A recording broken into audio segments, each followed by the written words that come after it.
കേൾക്കട്ടളിയാ, ഋതുമോളുടെ വീരസാഹസിക കഥകൾ കേൾക്കാനല്ലേ ഞങ്ങൾ ഇവിടെ വന്നിരിക്കുന്നത്. അതിനത് കഥയൊന്നുമല്ലല്ലോ, നടന്ന കാര്യല്ലേ. കഥയെന്ന് ഞാൻ ഒരു ഒഴുക്കിനങ്ങ് പറഞ്ഞു പോയതാ. എന്റെ പൊന്നു ഭാര്യ ഒന്ന് ക്ഷമിക്കേ. ഇന്നത്തെ കാലത്ത് ഭാര്യമാരെ പേടിക്കുന്ന ഉടങ്കൊല്ലി ഭർത്താക്കന്മാരായി പോളൂ. ഭാര്യമാരെ വിറപ്പിച്ച് നിർത്തണോടാ. നിങ്ങള് ഭർത്താവിനെ പേടിച്ച് ചോദിച്ച ഭാര്യയായിരുന്നോ? എന്റെ കാര്യമൊന്നല്ല ഞാൻ പറഞ്ഞത്. ഞാൻ എന്ത് കാര്യം പറഞ്ഞാലും അത് എനിക്ക് മാത്രം ബാധകമല്ല. അമ്മാവൻ പറ എന്റെ കാര്യം. ഇനി രാധമോടി വരട്ടെ, അവൾക്ക് കേക്കണ്ടേ. അവളിപ്പോ വരും. ഞാൻ ദേ വന്നു. അതെ, മുഖ്യ അതിഥി വന്നു. അല്ല, എല്ലാവർക്കും ഒരു ഗ്ലാസ് പായസം എടുക്കട്ടെ. അത് മാന്യമായ കാര്യം. പായസം മോന്തിക്കൊണ്ട് കഥ കേൾക്കാം.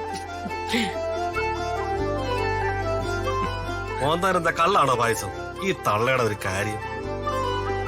ഇതേ കഴിഞ്ഞു മതി പായസം. അതിനു മുമ്പ് ഒരു ചത്തു പണങ്ങി പോട്ടെ. പായസം കുടിക്കാതെ ഇവര് ചത്തുപോയാ പിന്നെ ഇവര് പായസ പിശാചായിട്ട് അലഞ്ഞു തിരിഞ്ഞു കിടക്കും. ആ രാജു, നീ പറ. ആദ്യം നടന്ന സംഭവങ്ങളുടെ ഒരു ചെറിയ വിവരണം ഞാൻ പറയാം.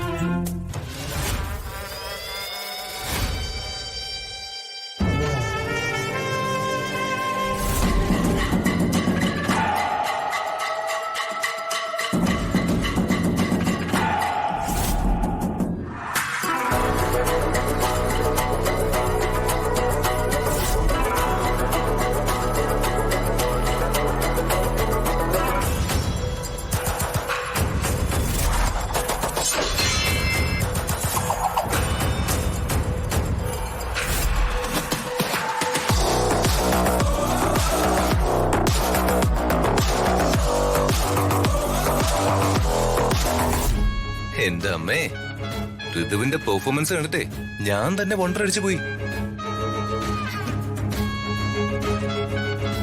ഇതൊരു പുലിയായിരുന്നേ ഞാൻ അറിഞ്ഞിരുന്നില്ല കേട്ടോ. ആനന്ദപിള്ള എന്നൊക്കെ പറഞ്ഞ ഒരുമാതിരി കീചകന്. അവനോടൊക്കെ ഏറ്റുമുട്ടാനേ നിങ്ങളെ പോലുള്ളവർക്ക് പറ്റൂ.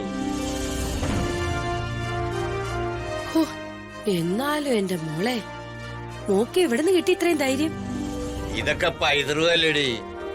വർമ്മ സാറിന്റെ മോള് മാത്രമല്ല, ആരുടെ കൊച്ചുമോള് ഋതുമോള്.